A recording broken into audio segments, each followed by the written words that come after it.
പ്രിയ സഹോദരങ്ങളെ, മലങ്കര സുറിയാനി കത്തോലിക്ക സഭ പുനരൈക്യത്തിന്റെ 94-ാം വാർഷികം ആചരിക്കുവാനായിട്ട് ഒരുങ്ങിക്കൊണ്ടിരിക്കുകയാണല്ലോ. പുനരൈക്യ ശതാബ്ദി ആഘോഷത്തിന് കേവലം 5 വർഷം കൂടി മാത്രമാണ് ഉള്ളത്.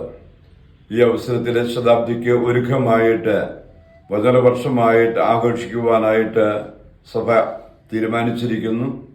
ഈ വചനവർഷത്തിന്റെ ആഘോഷത്തിലൂടെ ഒരു നവീകരണ അനുഭവത്തിലെ ശതാബ്ദിക്ക് വേണ്ടി ഒരുങ്ങുവാനായിട്ട് നമുക്ക് സാധിക്കട്ടെ എന്ന് പ്രത്യേകമായിട്ട് ആശംസിക്കുകയാണ്. ഈ പുനരൈക്യ വാർഷിക ആഘോഷത്തിന് ഒരുങ്ങുന്നതായ അവസരത്തിൽ പ്രവാസി ലോകത്ത് മലങ്കര പുനരൈക്യത്തിന്റെ പ്രസക്തി എന്ന വിഷയത്തെക്കുറിച്ച് ഏതാനും ചിന്തകൾ പങ്കുവെക്കുവാൻ ആഗ്രഹിക്കുകയാണ്. ആധുനിക എക്യുമെനിസം എന്ന് പറയുന്ന ചിന്ത ആരംഭിക്കുന്നത് തന്നെ പ്രവാസി മിഷൻ പശ്ചാത്തലത്തിലാണ്. 1910 എഡിൻബ്രോയിൽ നടന്നതായ കോൺഫറൻസ് ആണ് ആധുനിക എക്യുമെനിസത്തിന്റെ തുടക്കമായിട്ട് ദൈവശാസ്ത്രജ്ഞന്മാർ പൊതുവെ അംഗീകരിച്ചിട്ടുള്ളത്. ആഫ്രിക്കയിലും ഏഷ്യയിലും വിവിധ പ്രദേശങ്ങളിൽ മിഷൻ പ്രവർത്തനം നടത്തിക്കൊണ്ടിരുന്നതായ മിഷണറിമാരുടെ ഒരു യോഗമായിരുന്നു 1910 എഡിൻബ്രോയിൽ നടന്നത്. മിഷൻ പ്രവർത്തനം സജീവമാക്കുവാനായിട്ട് എങ്ങനെ പ്രവർത്തിക്കണം, ഏത് രീതികളാണ് അവലംബിക്കേണ്ടത് എന്നുള്ളതിനെ കുറിച്ച് ആലോചിക്കുവാനായി വിവിധ മിഷണറി സമൂഹത്തിൽപ്പെട്ടതായ ആളുകൾ ഒരുമിച്ച് എഡിൻബ്രോയിൽ ചേരുകയും ആ മിഷൻ പ്രവർത്തനത്തെക്കുറിച്ച്, പ്രേക്ഷിത ചൈതന്യത്തെക്കുറിച്ച്, പ്രേക്ഷിത പ്രവർത്തനങ്ങളെക്കുറിച്ച് ചിന്തിക്കുകയും ചെയ്തതായ അവസരത്തിൽ പ്രേക്ഷിത പ്രവർത്തനം സജീവമാകണമെന്നുണ്ട് എങ്കിൽ വിഭജിത സഭയ്ക്ക് അത് സാധിക്കുകയില്ല. സഭകൾ ഒരുമിച്ച് വരേണ്ടത് ആവശ്യമാണ് എന്ന ഒരു ചിന്തയിലേക്ക് കടന്നു വരികയായിരുന്നു. അതുകൊണ്ട് തന്നെ പ്രേക്ഷിത പ്രവർത്തനത്തെക്കുറിച്ചുള്ള ചിന്ത വിഭജിത സഭകളിലെ യോജിപ്പിനെ കുറിച്ച് ചിന്തിക്കുവാനായിട്ട് പ്രേരകമായി തീർന്നു. സഭാഐക്യത്തെക്കുറിച്ചുള്ള ചിന്ത ഈ ഒരു പശ്ചാത്തലത്തിലാണ് രൂപപ്പെടുന്നത്. 1910 എഡിൻബറോ കോൺഫറൻസിൽ സംബന്ധിച്ചതായ ഏതാനും ദൈവശാസ്ത്രജ്ഞന്മാർ ഭാരതത്തിൽ നിന്നും ഉണ്ടായിരുന്നു. അവർ ഭാരതത്തിൽ തിരിച്ചു വന്നതിന് ശേഷം സെറാംപൂർ കേന്ദ്രീകരിച്ച് ഈ സഭാഐക്യത്തെക്കുറിച്ചുള്ളതായ ചിന്തകൾ തുടരുകയും ചെയ്തു. അങ്ങനെ സഭാഐക്യത്തെക്കുറിച്ച് സെറാംപൂരിൽ ചർച്ചകൾ നടക്കുന്ന പ്രത്യേകമായ സാഹചര്യത്തിലാണ്, പ്രത്യേകമായ സ്ഥലത്തേക്കാണ് ധന്യൻ മാർ യുവാനിയോസ് പിതാവ് 1912 ഒരു മീറ്റിംഗിൽ സംബന്ധിക്കുവാനായിട്ട് ആദ്യം വരുന്നതും 1913 പിന്നീട് കോളേജിലെ പ്രൊഫസറായിട്ട് അവിടെ പ്രവർത്തനം ആരംഭിക്കുന്നത്. 1910 എഡിൻബ്രോയിൽ നടന്ന കോൺഫറൻസിന്റെ തുടർച്ചയായി വിവിധ ഭൂഖണ്ഡങ്ങളിലെ ഈ ആശയങ്ങളുടെ പ്രചാരണത്തിനായി YMCAയുടെ ജനറൽ സെക്രട്ടറി ആയിരുന്ന റിച്ചാർഡ് മോട്ടിനെ നിയോഗിക്കുകയുണ്ടായി. അദ്ദേഹം ഭാരതത്തിൽ വന്നപ്പോൾ ഭാരതത്തിലെ സഭകളെക്കുറിച്ച് പഠിക്കുകയും ഭാരതത്തിൽ പ്രവർത്തിച്ച മിഷണറിമാരുടെ നിർദ്ദേശമനുസരിച്ച് കേരളത്തിൽ പ്രത്യേകിച്ച് മർത്തോമ ക്രിസ്ത്യാനികളുടെ ഇടയിൽ മർത്തോമ സഭ രൂപപ്പെട്ടു വരുന്നതായ ആ ഒരു പ്രത്യേക പശ്ചാത്തലത്തിലുണ്ടായ പിളർപ്പിനെ തുടർന്ന് വിഭജിതരായ അവിഭക്ത മലങ്കര സഭയും മർത്തോമ സഭയിൽപ്പെട്ടതായ നവീകരണ കക്ഷിയിൽപ്പെട്ടതായ നേതാക്കന്മാരെയും ഒരുമിച്ച് വിളിച്ചു ചേർത്തുകൊണ്ടുള്ളതായ ഒരു യോഗം നടക്കുകയുണ്ടായി. ഈ യോഗത്തിൽ ധന്യൻ മാർ യുവാനിയോസ് പിതാവ് സംബന്ധിക്കുകയും ചെയ്തു. അങ്ങനെ സഭാഐക്യത്തെക്കുറിച്ചുള്ളതായ ചിന്തകളും ചർച്ചകളുടെയും പശ്ചാത്തലത്തിലാണ് അദ്ദേഹം സെറാംപൂരിൽ എത്തുന്നത്. അതുകൊണ്ട് തന്നെ സഭാഐക്യം എന്ന് പറയുന്നത് ഈ പ്രവാസി ലോകത്തിന്റെ പ്രത്യേകമായ തലത്തിൽ ആരംഭിച്ചതായ ചിന്തകളെ ഉൾക്കൊള്ളുവാനായിട്ട്, സ്വീകരിക്കുവാനായിട്ട് ധന്യൻ മാർ യുവാനിയോസ് പിതാവിന് സാധിച്ചു. അതിന്റെ ഭാഗമായി പ്രവർത്തനം ആരംഭിച്ച ധന്യൻ മാർ യുവാനിയോസ് പിതാവ് മലങ്കര സഭയുടെ നവീകരണത്തിന് വേണ്ടി, സഭകളുടെ ഐക്യത്തിന് വേണ്ടി ബദരി പ്രസ്ഥാനം ആരംഭിക്കുകയും അത് പുനരൈക്യത്തിൽ വന്ന് നിൽക്കുകയുമാണ് ചെയ്തത്. കേരളത്തിൽ നിന്നും വിവിധ പ്രദേശങ്ങളിലേക്കുള്ളതായ കുടിയേറ്റം ഏതാണ്ട് 20-ാം നൂറ്റാണ്ടിന്റെ ആരംഭത്തിൽ തന്നെ നടക്കുന്നുണ്ട്. ഇംഗ്ലീഷ് വിദ്യാഭ്യാസം ലഭിച്ചതായ ആളുകൾ മലയ, സിംഗപ്പൂർ പോലെയുള്ളതായ പ്രദേശങ്ങളിൽ ജോലിക്കായിട്ട് പോയി. അതിനുശേഷം അവിടെ നിന്ന് ഗൾഫിലേക്ക്, അമേരിക്കയിലേക്ക്, അതുപോലെയുള്ളതായ സ്ഥലങ്ങളിലേക്ക് കുടിയേറുകയുണ്ടായി. വിവിധ പ്രദേശങ്ങളിലേക്ക് കുടിയേറിയതായ ആളുകളെ സംബന്ധിച്ചിടത്തോളം അവർ ക്രിസ്ത്യാനികളാണ് എങ്കിലും വിവിധ സഭാ വിഭാഗങ്ങളിൽ പെടുമ്പോൾ ഒരുമിച്ച് മലയാളികൾ ഒരുമിച്ച് സംഗമിക്കുവാനായിട്ട് ഒരുമിച്ച് പ്രാർത്ഥിക്കുവാൻ സഹായകമായ സാഹചര്യങ്ങൾ അവർ അന്വേഷിച്ചിരുന്നു. പിന്നീട് ഭാരതത്തിന് സ്വാതന്ത്ര്യം ലഭിച്ചതോടുകൂടി കുടിയേറ്റത്തിൻ്റെതായ രണ്ടാം ഘട്ടം ആരംഭിക്കുന്നുണ്ട്. ഇന്ത്യയുടെ വിവിധ പ്രദേശങ്ങളിൽ പുതിയ വ്യവസായ മേഖലകൾ ആരംഭിച്ചപ്പോൾ അവിടെ തൊഴിൽ തേടിയും അതോടൊപ്പം തന്നെ ഗവൺമെന്റ് മേഖലയിൽ ജോലി തേടിയും ധാരാളം ആളുകൾ കേരളത്തിന് പുറത്തേക്ക് വടക്കേ ഇന്ത്യയുടെ വിവിധ പ്രദേശങ്ങളിലേക്ക് വരികയുണ്ടായി. ഈ പ്രദേശങ്ങളിലും മലയാളികൾ കടന്നു വന്നു കഴിഞ്ഞപ്പോൾ വിവിധ സഭയിൽപ്പെട്ടതായ വിഭാഗങ്ങളിൽപ്പെട്ടതായ ആളുകൾ ഒരുമിച്ച് ചേരുകയും കേരള ക്രിസ്ത്യാനികളുടെ സംഗമം, കേരള കത്തോലിക്കരുടെ സംഗമം തുടങ്ങി വിവിധ പേരുകളിൽ ക്രിസ്ത്യാനികൾ ഒരുമിച്ച് സംഘടിക്കുകയും ചെയ്തു. അങ്ങനെ ആരംഭിച്ചതായ സഭാ ശുശ്രൂഷകൾ ഒരു സഭായിക്യ തലത്തിലാണ് പ്രവർത്തനം ആരംഭിച്ചതും വളർന്നിട്ടുള്ളതും. പ്രവാസ ലോകത്തിൽ ഒരു വിഭാഗത്തിന്റെ മാത്രമായിട്ട് നിൽക്കുക എന്നുള്ളതിനേക്കാൾ വിവിധ വിഭാഗത്തിൽപ്പെട്ടതായ ആളുകൾ, വിശ്വാസികൾ ഒരുമിച്ച് വരികയും പ്രവർത്തിക്കുകയും ചെയ്യുക എന്ന് പറയുന്നത് വളരെ പ്രത്യേകമായ ഒരു ആവശ്യമായി ഈ കാലഘട്ടം മുതൽ തന്നെ ആരംഭിച്ചിട്ടുണ്ട്. ഇന്നും കേരളത്തിന് പുറത്ത് ഭാരതത്തിന്റെ വിവിധ പ്രദേശങ്ങളിലും ഭാരതത്തിന് പുറത്ത് വിവിധ രാജ്യങ്ങളിലായി താമസിക്കുന്ന മലയാളികളെ സംബന്ധിച്ചിടത്തോളം സഭകൾ ഒരുമിച്ച് നിൽക്കേണ്ടതും പ്രവർത്തിക്കേണ്ടതും ഇന്നിന്റെ ആവശ്യമാണ്. പ്രത്യേകിച്ച് ക്രൈസ്തവർക്ക് നേരെയുള്ളതായ വെല്ലുവിളികൾ നേരിടുന്നതായ, ക്രൈസ്തവർ പൊതുവായിട്ട് അഭിമുഖീകരിക്കുന്ന പ്രശ്നങ്ങളെ നേരിടുവാനായിട്ട് ഓരോരുത്തരും ഒറ്റയ്ക്കല്ല ശ്രമിക്കേണ്ടത്, നേരെ മറിച്ച് ഒരുമിച്ച് നിന്ന് പ്രവർത്തിക്കേണ്ടത് ആവശ്യമാണ് എന്ന ഒരു തിരിച്ചറിവ് സഭായിക്യ രംഗത്ത് ശുശ്രൂഷ ചെയ്യുവാനായിട്ട് എല്ലാവരെയും പ്രത്യേകമായിട്ട് പ്രേരിപ്പിക്കുന്നു. അതുപോലെ തന്നെ പൊതു ആവശ്യങ്ങൾ വരുമ്പോൾ, പ്രത്യേകിച്ചും സെമിത്തേരി പോലെയുള്ളതായ ആവശ്യങ്ങൾ വരുമ്പോൾ ഒരു വിഭാഗത്തിന് വേണ്ടി അതൊരു ചെറിയ ന്യൂനപക്ഷമാകുമ്പോൾ അവർക്ക് വേണ്ടി മാത്രം സെമിത്തേരി അനുവദിക്കുവാൻ സാധിക്കാതെ വരുമ്പോൾ വിവിധ വിഭാഗങ്ങളിൽപ്പെട്ടതായ ക്രൈസ്തവ സഹോദരങ്ങൾ ഒരുമിച്ച് ഒരു പ്രത്യേകമായ സ്ഥലത്ത് സെമിത്തേരി ആരംഭിക്കുക, ഒരുമിച്ച് അതുപോലെയുള്ളതായ കാര്യങ്ങൾ ക്രമപ്പെടുത്തുവാനായിട്ടുള്ളതായ ആവശ്യങ്ങളും കൂടി വരുന്ന ഒരു പ്രത്യേക സാഹചര്യമാണ് ഉള്ളത്. വളരെ പ്രത്യേകമായി പ്രവാസി ലോകത്ത് വിവിധ വിഭാഗത്തിൽപ്പെട്ടതായ സഭാ ശുശ്രൂഷയ്ക്ക് നേതൃത്വം വഹിക്കുന്ന വൈദികരും സമർപ്പിതരും വിശ്വാസിഗണവും ഒരുമിച്ച് സഭായിക്യ പ്രാർത്ഥനകൾ നടത്തുന്നതായ രീതിയും നമുക്ക് കാണുവാനായിട്ട് സാധിക്കും.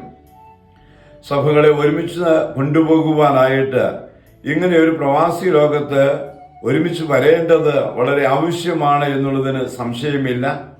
ധന്യൻ മാനിയോസ് പിതാവ് ശ്രീറാംപൂരിലെ പ്രത്യേകമായ പ്രവാസ കാലഘട്ടത്തിൽ തന്നെ ഈ ഒരു ആശയത്തെ ഉൾക്കൊള്ളുകയും അതനുസരിച്ച് പ്രവർത്തിക്കുകയും ചെയ്യുവാനായിട്ട് ശ്രമിച്ചിട്ടുണ്ട്. മദ്രാസ് ക്രിസ്ത്യൻ കോളേജിൽ പഠിക്കുന്നതായ അവസരത്തിലും YMCA കേന്ദ്രീകരിച്ചുകൊണ്ട് വിവിധ വിഭാഗങ്ങളിൽപ്പെട്ടതായ ആളുകളുടെ കൂടിവരവുകളെ പ്രോത്സാഹിപ്പിക്കുകയും അംഗീകരിക്കുകയും ചെയ്തതായ ഒരു പാരമ്പര്യം പതിവ് ഉണ്ട് എന്നുള്ളതും നമുക്കറിയാം. അതുപോലെ തന്നെ പുനരൈക്യത്തിന് ശേഷം വിവിധ പൗരസ്ത്യ കിഴക്കൻ സഭകളിൽപ്പെട്ടതായ ആളുകൾ പുനരൈക്യപ്പെട്ടതായ കത്തോലിക്ക സഭയിൽ വിവിധ വിഭാഗങ്ങൾ തമ്മിൽ ചേർന്ന് പ്രവർത്തിക്കുവാനായിട്ടുള്ളതായ ആലോചനകളും ധന്യൻ മാർ ഇവാനിയോസ് പിതാവ് ആരംഭിക്കുകയുണ്ടായി. അദ്ദേഹത്തിന്റെ പിൻഗാമികളായി കടന്നു വന്നതായ ബെനഡിക്ട് മാർ ഗ്രിഗോറിയോസ് തിരുമേനിയും സിറിൽ മാർ ബസേലിയോസ് പിതാവിന്റെയും നേതൃത്വത്തിലും മലങ്കര സഭയിലെ പിതാക്കന്മാര് ഈ പ്രവാസി ലോകത്തില് സഭായിക്യ ശുശ്രൂഷയ്ക്ക് ഗൗരവമായ നേതൃത്വമാണ് നൽകിയിട്ടുള്ളത്. ഇന്ന് മലങ്കര സഭയെ നയിക്കുന്നതായ ബസേലിയോസ് കാർഡിനൽ ക്ലീമിയസ് കാതോലിക്ക ബാബ സഭായിക്യത്തെക്കുറിച്ച് പഠിക്കുകയും ആ സഭായിക്യ ശുശ്രൂഷകളുടെ ഭാഗമായി വിവിധ വിഭാഗങ്ങളെ ചേർത്ത് നിർത്തുവാനായിട്ട് അവരോട് ചേർന്ന് പ്രവർത്തിക്കുവാനായിട്ട് അക്ഷീണം പരിശ്രമിച്ചുകൊണ്ടിരിക്കുകയും ചെയ്യുന്ന വ്യക്തിയാണ് എന്ന് നമുക്കറിയാം. മലങ്കര സുറിയാനി കത്തോലിക്ക സഭയെ സംബന്ധിച്ചിടത്തോളം പുനരൈക്യത്തിന്റെ സഭായിക്യത്തിന്റെ ചിന്തകൾ എന്ന് പറയുന്നത് അതിന്റെ അടിസ്ഥാന സ്വത്വത്തിന്റെ ഭാഗമാണ് എന്നുള്ളത് നമ്മൾ തിരിച്ചറിയേണ്ട കാലഘട്ടമാണ്. അതുകൊണ്ട് തന്നെ നാം ഏത് പ്രദേശത്തായിരുന്നാലും ആ പ്രദേശത്തെ വിവിധ സഭാ വിഭാഗങ്ങളിൽപ്പെട്ടവരെ ഒരുമിച്ച് നിർത്തിക്കൊണ്ട് അവരോട് സഹകരിച്ചുകൊണ്ട് പൊതുവായി ശുശ്രൂഷ ചെയ്യുവാനായിട്ടുള്ളതായ ഒരു വലിയ കടമ ഉത്തരവാദിത്വം നമുക്കുണ്ട്. ഇങ്ങനെ പ്രവർത്തിക്കുന്നതായ അവസരത്തിൽ സഭ അനുവദിക്കുന്ന രീതിയിലുള്ളതായ കൂടിച്ചേരലുകളാണ് പ്രധാനമായിട്ടും നടക്കേണ്ടത്. കൂദാശ സംസർഗത്തെ സംബന്ധിച്ച് സഭകൾ തമ്മിൽ അഭിപ്രായ വ്യത്യാസങ്ങൾ ഉണ്ട് എന്ന കാരണത്താൽ തന്നെ ആ സംസർഗമില്ലാത്ത സാഹചര്യങ്ങളിൽ ഓരോ സഭയും ആ സഭയുടേതായ കൂദാശകൾ അനുഷ്ഠിക്കുവാനായിട്ട് അത് പരികർമ്മം ചെയ്യുവാൻ കടപ്പെട്ടിരിക്കുന്നു. അതനുസരിച്ച് ജീവിക്കുവാനും നാം കടപ്പെട്ടിരിക്കുന്നു. എന്നാൽ കൂദാശ സംസർഗമില്ലാത്തതായ സാഹചര്യങ്ങളിലും ഒരുമിച്ച് വരുവാനായിട്ട് ഒരുമിച്ച് പ്രാർത്ഥിക്കുവാനായിട്ട് പ്രാർത്ഥന കൂട്ടായ്മകൾ നടത്തുവാനായിട്ട് സഭായിക്യവാര പ്രാർത്ഥന മാത്രമല്ല, സഭായിക്യത്തോടു കൂടിയുള്ളതായ ചിന്തയോടു കൂടിയുള്ളതായ വിവിധ പ്രാർത്ഥന യോഗങ്ങൾ സംഘടിപ്പിക്കുവാനായിട്ടുള്ളതായ സാധ്യതകൾ ഉണ്ട്. അതുപോലെ തന്നെ സഭാ സമൂഹങ്ങളുടെ പ്രത്യേകമായ ആവശ്യവും വ്യക്തികളുടെ ആവശ്യവും മുൻനിർത്തി സഭാവിശ്വാസികൾ ഒരുമിച്ച് വരുവാനും പ്രാർത്ഥിക്കുവാനുമായിട്ടുള്ളതായ സാഹചര്യങ്ങളെ ഒരുക്കുവാനും നമുക്കൊരു കടമയും ഉത്തരവാദിത്വവുമുണ്ട്. ഇത് മാത്രമല്ല, പലപ്പോഴും സാമൂഹികമായ പ്രയാസങ്ങൾ ബുദ്ധിമുട്ടുകൾ അനുഭവിക്കുന്നതായ അവസരത്തിൽ ഇതര സഭകളിലെ സഹോദരങ്ങളുമായി ചേർന്ന് പ്രവർത്തിക്കുവാനായിട്ട് പൊതുവായി ഇടപെടലിൻ്റെതായ സാമൂഹികമായി പരസ്പര സ്നേഹത്തിൻ്റെതായ ശുശ്രൂഷകൾ നിർവഹിക്കുവാനും നമുക്ക് സാധിക്കും. അതുകൊണ്ട് തന്നെ സഭായിക്യത്തെ സംബന്ധിച്ചിടത്തോളം കൂദാശകളുടെ സംസർഗത്തിന്റെ പരിമിതികൾ ഉണ്ട് എങ്കിലും ആത്മീയമായിട്ടും സാമൂഹികമായിട്ടും സഹകരിച്ച് പ്രവർത്തിക്കുവാൻ സാധിക്കുന്നതായ മേഖലകളെ നമ്മൾ കണ്ടെത്തുകയും അതനുസരിച്ച് പ്രവർത്തിക്കുകയും ചെയ്യുവാനായിട്ടുള്ളതായ ഒരു കടമയും ഉത്തരവാദിത്വവുമുണ്ട്. പലപ്പോഴും പ്രവാസി ലോകത്തില് വിവാഹത്തിലൂടെ വിവിധ സഭകളിൽപ്പെട്ടതായ ആളുകൾ ഒരുമിച്ച് ജീവിക്കുവാനായിട്ട് വിവാഹത്തിലേക്ക് കുടുംബ ബന്ധങ്ങളിലേക്ക് കടന്നു വരുന്നതായ സാഹചര്യവുമുണ്ട്. ശത്രുത മനോഭാവത്തോടെയല്ല നാം ഇതിനെ കാണേണ്ടത്. നമ്മുടെ സ്വത്വം സംരക്ഷിക്കുന്നതോടൊപ്പം തന്നെ നമ്മുടെ പുതിയ തലമുറ ഏതെങ്കിലും വിധത്തിൽ മറ്റു വിഭാഗത്തിൽപ്പെട്ടുള്ളതായ വ്യക്തികളുമായി ഒരു ബന്ധത്തിലേക്ക് വരികയാണ് എങ്കിൽ സഭയുടെ പരിമിതികൾക്കകത്ത് നിന്നുകൊണ്ട് തന്നെ അതിന് സാധിക്കുന്നതായ സാഹചര്യം ചെയ്തു കൊടുക്കുവാൻ ഈ വിഷയത്തെക്കുറിച്ച് സഭ നൽകുന്നതായ പ്രബോധനങ്ങളെ പഠിക്കുവാനും മനസ്സിലാക്കുവാനും അതനുസരിച്ച് ജീവിക്കുവാനുമായിട്ടുള്ളതായ കടമകളും ഉത്തരവാദിത്തങ്ങളും നിർവഹിക്കുവാനായിട്ട് നമുക്ക് സാധിക്കണം. വളരെ പ്രത്യേകമായ വിധത്തിൽ നമ്മുടെ യുവജനങ്ങൾ മറ്റു പല മേഖലകളിലേക്ക് തെറ്റിപ്പോകാതിരിക്കുവാനായിട്ട് ന്യൂനപക്ഷം മാത്രം സംഘടിക്കുമ്പോൾ ചെറിയ കൂട്ടായ്മയാകുമ്പോൾ ഒരുമിച്ച് വരുവാനുള്ള സാധ്യതകൾ പരിമിതമായതുകൊണ്ട് തന്നെ വിവിധ സഭാവിഭാഗങ്ങളിലെ യുവാക്കൾ ഒരുമിച്ച് കൂടി വിശ്വാസ സംബന്ധമായ സാമൂഹികമായ സ്നേഹത്തിൻ്റെതായ ശുശ്രൂഷകളിൽ ഏർപ്പെടുവാനായിട്ടുള്ളതായ സാഹചര്യങ്ങളും ഒരുക്കേണ്ടത് കാലഘട്ടത്തിന്റെ ആവശ്യമാണ്.